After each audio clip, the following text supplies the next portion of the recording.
और उन उच्च कोटि के व्यवसायियों ने जो करोड़पति थे उनको निमंत्रित किया। अमेरिका का राष्ट्रपति चुना गया तो स्वाभाविक भोज दिया। भोज में लिंकन को भी बुलाया कि आप राष्ट्रपति हैं, आपके सम्मान में हम भोज दे रहे हैं और शाम को 7 बजे आपको इस जगह पहुंचना है, इस होटल में पहुंचना है। 7 स्टार होटल थी, यहां तो 5 स्टार होटल ही होती है, वहां 7, 8, 9, 10, 11 स्टार भी होटल भी होती हैं। वो गया अपने सामान्य वही चप्पल पहने हुए, पैंट पहनी हुई सामान्य और सामान्य कुर्ता पहना हुआ और चला गया तो दरबार ने रोक दिया। यहाँ अमेरिका के राष्ट्रपति आने वाले हैं, तुम हट जा। उसने कहा कि मैं अमेरिका का राष्ट्रपति हूं भाई, अंदर तो मेरे सम्मान में भोज हो रहा है, तुम मुझे रोक रहे हो। तेरे जैसे बहुत राष्ट्रपति मैंने देख लिए, उसको भगा करके दूर कर दिया।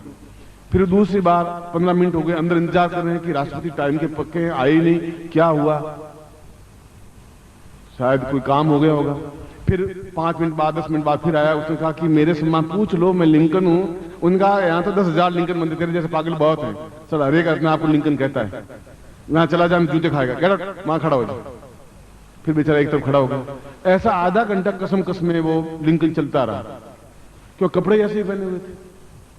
वो घर गया, घर जाने के बाद में एकदम से नई पैंट, नया शर्ट, एकदम टाई बांधी, हेड लगाया, हाथ में छुरी ली और एक बग्गी किराए पर ली बहुत उच्च कोटि की, और उसमें एकदम से आया।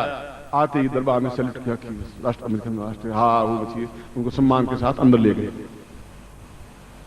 लोगों ने हर्षध्वनि की कि अमेरिका के राष्ट्रपति हमारे बीच में बैठे हैं।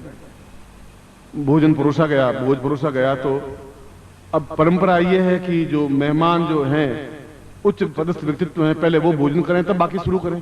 ऐसी ही परंपरा है, ऐसी शिष्टता है, यही मर्यादा है। मैं आपके घर में आऊं तो ऐसा नहीं मैं बैठूं तब तक आप पहले भोजन करके खत्म ही कर लो, ऐसा तो मर्यादा होती नहीं। अब लिंकन भोजन करे नहीं, बैठा। उनके सेक्रेटरी का सर आप भोजन शुरू करेंगे तब ये भोजन करेगा। तो उसने कोट को पकड़ा और कोट का बटन दाल में डुबो दिया। फिर एक पैंट का पीस पकड़ा और उसको रोटी पे छुपा दिया। उसने कहा अमेरिका का राष्ट्रपति हमने चुना है, पागल टाइप तो नहीं है, इसने ये क्या कर रहा है। फिर टाई को उठाया, एक सब्जी में लगा दिया। लोगों ने कहा आप कर क्या रहे हैं, ये क्या हो रहा है। उसने कहा कि यहाँ मेरी कोई कद्र नहीं है इन टाई में, तो पहले आधे घंटे पहले आ चुका था मगर ये कपड़े थे नहीं, इसलिए मुझे अंदर आने लिया। अब ये कपड़े पहने तो मेरा सम्मान हुआ, तो सम्मान मेरा तो हो नहीं रहा है, कपड़ों का सम्मान हो रहा है, इसलिए कपड़ों को भोजन करवा रहा हूं। तो मेरा ही सम्मान नहीं है, मैं खाऊंगा भी क्या। आप लोग भी कपड़ों का ही सम्मान कर रहे हैं। भगवे कपड़े पहने हुए हैं, सफेद कपड़े पहने हुए हैं, दाढ़ी बढ़ाई हुई है, बाल बढ़ाए हुए हैं, और आप दंडवत प्रणाम कर लेते हैं कि महान गुरु हैं। और लिंकन वाला घटना घटती है क्योंकि हमारे पास में वह दिव्य नेत्र नहीं है, इसलिए उसने गुरु शब्द बना दिया कि जो भी हो वो गुरु। और दूसरा शब्द बनाया सदगुरु। दो शब्द बनाए। सदगुरु जो स्वार्थ से सिद्ध नहीं हो, जो अपने शिष्यों के कड़वाहट से भी कह सके, डांट सके, डपट सके, प्यार भी कर सके। कल भी मैंने यही बताया था कि ज्वालामुखी भी हो और प्रेम की सरिता भी हो, इसलिए सदगुरु शब्द बनाया। और सदगुरु ही संस्कार दे सकता है, गुरु संस्कार नहीं दे सकता है। सदगुरु जिसके पास ज्ञान हो, जिसके पास चेतना हो, जिसके पास साधना हो, जिसके पास मंत्र हो, जिसके पास कुछ भी हो बांटने की क्रिया करता हो, और वो संस्कार आपको दे। क्यों देगा आपको। मैं आपको, मेरे पास पूंजी है, अगर मान लो कोई बिजनेसमैन है, बिड़ला जी आपको 5 लाख रुपए क्यों देंगे। आपने किया क्या उनके लिए, बिड़ला जी के लिए। कोई बिजनेसमैन आपको 200 रुपए क्यों देगा, 1000 रुपए क्यों देगा। और गुरु भी आपको संस्कार क्यों देगा। क्या केवल ओम परमता नारायण गुरु करने से दे देगा। वह तो आप टेप रिकॉर्डर से सीख लेंगे, किताब से सीख लेंगे। आप में संस्कार का मतलब है कि आप जब पूर्ण रूप से समर्पित हो जाएंगे तन और मन से, धन तुम्हारे पास रहने दीजिए। धन तो गुरु अपने आप पैदा कर लेगा, क्योंकि अगर उसके पास नहीं तो देवताओं से प्राप्त कर लेगा। और जो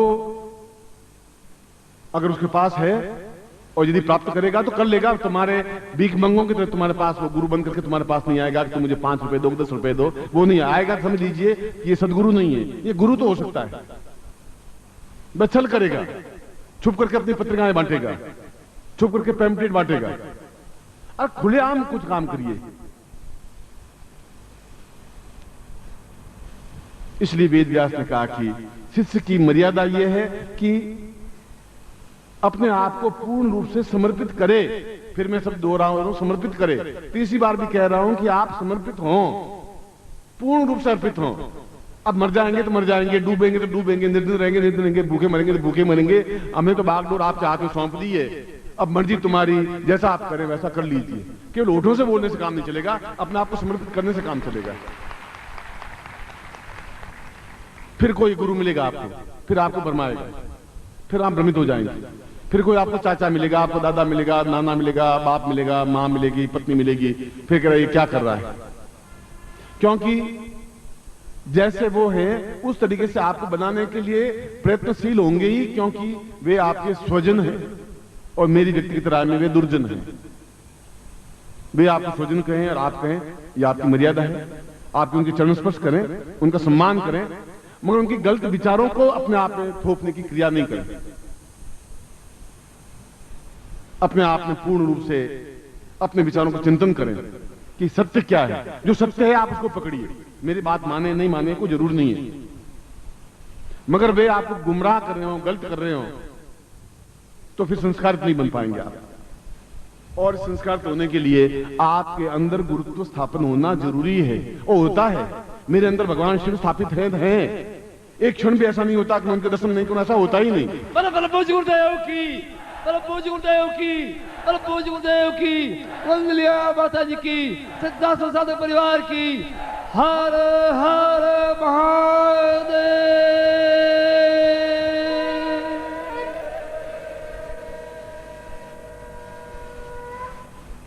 और समर्पित शिष्य मन से अलग रह ही नहीं सकता, तन से अलग होना मजबूरी है। और अगर तुम्हारे पास मजबूरी है तो तुम गए बीते आदमी है, घटिया आदमी है। मजबूरी शब्द है क्या, कहां बना हुआ है, कहां से बना हुआ है? असंभव और मजबूरी तो शब्द ही नहीं है शब्दकोश में, और मेरे शब्दकोश में नहीं है तो फिर तुम्हारे शब्दकोश में भी नहीं होने चाहिए। कौन सी मजबूरी है? गुरु जी मजबूरी थी, कौन सी मजबूरी थी भैया? क्या मजबूरी है? ये तो अंतिम क्षण तक तुम्हारी मजबूरी रहेगी। कौन सी मजबूरी है क्या? जब जीवन में एकदम से छलांग लगानी है तो समुद्र को पार करना है, तो फिर सोच विचार करने की जरूरत नहीं है। किनारे पर जो खड़ा रहेगा घोंगे सीप और कंकर पत्थर से झोली भर के जाएगा।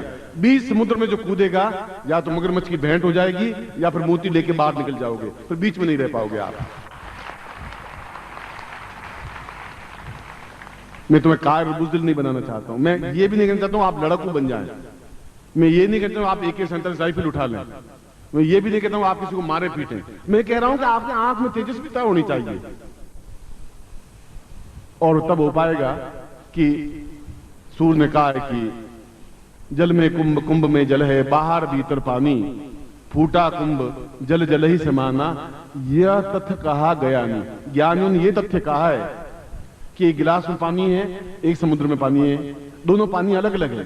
जो ही गिलास को समुद्र में डुबाया वो दोनों पानी एक मिल गए, उसको भी समुद्र देवता कहने लगे। जब आप अलग हैं तो फिर अलग हैं। जो ही आप मुझे मिक्स हुए, अपने समाहित हुए, तो आप भी अपने आप में पूर्ण तत्व प्राप्त कर ही लेंगे, उसमें कुछ रुकने की संभावना ही नहीं है। गुरुदेव की, गुरुदेव की, वंदलिया माता जी की, सिद्धा संसाधक परिवार की। हर हर महादेव।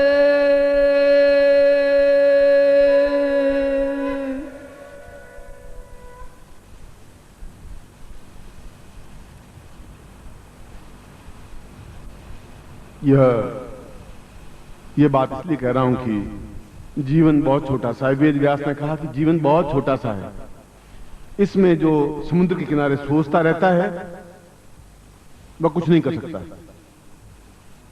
और ज्यादा से ज्यादा नुकसान तुम्हारा क्या हो सकता है? भूखे मरेंगे, ये होगा ना? इससे ज्यादा कोई नुकसान तो कुछ होगी नहीं। अगर भूखे मरेंगे तो मेरा घर खुला है आप सबको, लोगों के लिए, जिंदगी भर के लिए, अगली जिंदगी के लिए भी खुला है। बस ये और गारंटी है, इसके अलावा गारंटी आपको क्या दे सकता हूं? मैं अपने शब्दों से मुकरूंगा नहीं। और मजदूरी बोरी ढोकर के रोटी खा लेंगे, पत्नी को खिला देंगे, बच्चों को खिला देंगे, और बड़े हो गए बच्चे सपूत होंगे तो कमा के खा लेंगे, कपूत होंगे तो मैं दूंगा वो भी उड़ा देंगे। फिर मैं काय के लिए माथा फोड़ी करूं? मैं पैसे दूं, कपूत होगा उड़ा देगा, तभी बेकार। सपूत होगा अपने आप कमा लेगा। मैं काय के लिए मोहग्रस्त बनूं? क्यों मोहग्रस्त बनूं? आप क्यों मोहग्रस्त बने? आप उनको छाया देकर के कब तक शेल्टर देते रहेंगे? अपने आप में अहम ब्रह्मास्मि शब्द इसीलिए बनाया है। न तातो न माता न बंधु न भ्राता न पुत्रो न पुत्री न भट्यो न भर्ता। शंकराचार्य कह रहे कुछ है ही नहीं, और वास्तव में सत्य कह रहा है। और सत्य अगर विश्वास करना है तो शमशान में जाके खड़े हो जाए, जिसकी अर्थ ही आ रही है।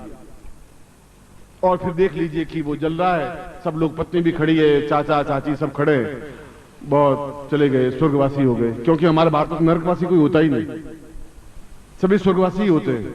चाहे पाप करे अधर्म करे, वो स्वर्गवासी होते हैं, हो गए स्वर्गवासी। स्वर्ग में तो इतनी भीड़ है कि जगह ही नहीं है। और वे सभी जो पत्नी कहती थी आपके बिना तो एक मिनट भी रह नहीं सकती, बहुत बहुत धड़कन होने लग जाती है, यहाँ दर्द होने लग जाता है, वो भी खड़ी खड़ी टुक टुक देखती रहती है, फिर वापस घर आ जाती है, रोटियां खा लेती दूसरे दिन। अब कौन सी मां रही, कौन सी पत्नी रही, कौन सा पति रहा?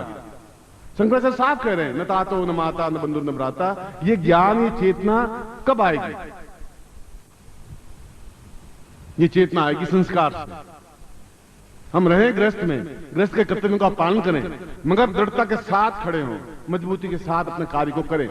वैसा तोता मैं आपको नहीं बनाना चाहता जो पिंजरे में बंद है, और आप पिंजरे में बंद हैं। मेरी बात कड़वाहट से भरी हुई है, मगर मैं आपकी चापलूसी करूंगा क्यों? मुझे क्या स्वार्थ है आपसे मैं चापलूसी करूं? चापलूसी वो करेगा जिसको ये है कि कल गुरु पूर्णिमा 5 रुपए चढ़ाएगा। मैं तो कहता हूं आप चढ़ाने की जरूरत है ही नहीं, मुझे एक पैसा भी नहीं चढ़ाना है, न कपड़े चढ़ाना है। साफ कह रहा हूं, मेरे पास है तो मेहनत की हुई जिंदगी में मेहनत कर सकता हूं। मैं शुरू हुआ था एक भिक्षा पात्र हाथ में लेकर के पैदा हुआ था। जब 5 साल का था तो मेरा हाथ में भिक्षा पात्र था, घर में फूटी कौड़ी नहीं थी। और आज जो संपन्नता है देवत्व से प्राप्त साधनों से प्राप्त संपन्नता है। वापिस लौट करके भिक्षा पात्र हाथ में भी आ जाएगा, तभी खोया मैंने कुछ नहीं है, तभी मेरे अंदर लाभ ही लाभ है। जो कुछ मुझे क्या तकलीफ है? मैं तो उस समय भी प्रसन्न था, आज भी प्रसन्न हूं।